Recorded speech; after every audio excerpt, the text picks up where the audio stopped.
I've travelled the world tracking down river monsters in some of the most dangerous waters imaginable. But my journey to catch a deadly electric eel ends at a mud hole in the middle of cattle pasture. It's the last place on Earth I'd expect to find an elusive, lethal fish. I'm just making a bit of a trench.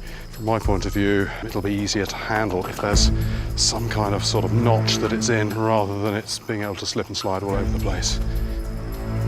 My normal capture method would be useless in water this shallow, so out goes the rod and in comes a lasso, fitting for cowboy country.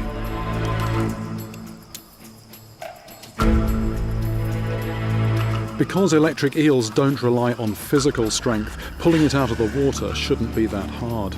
But not getting shocked will be, so protective clothing is essential. We've got a plan. The plan is not so much to sort of go after the head with the noose, but to position that and then get it to go through the noose. Just taking a few deep breaths, because one slip and it could be very nasty indeed. Need to be so focused and so careful about this.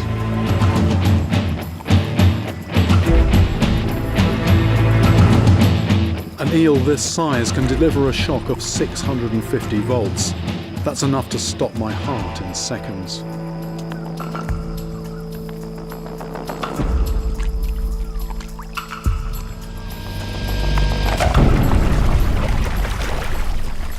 First go, amazing, first go. Electric eels can keep on shocking out of water, but the rubber gloves we're wearing protect us from this. Oh, look at the colours on this thing. These are wonderful. I've got to give it a clean.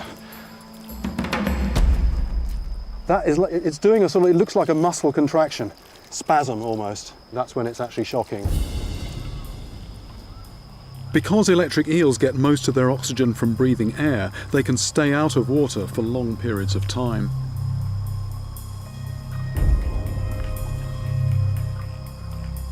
That's 5'10½". That's pretty much exactly the same as me. This is exactly the same size as the eel that killed Francisco, the 21-year-old man who died in the tiny pond near Villanova.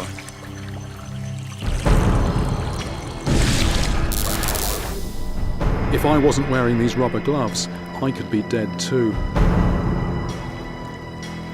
It's over 100 degrees and I don't want the fish to overheat, so time it went back in the water.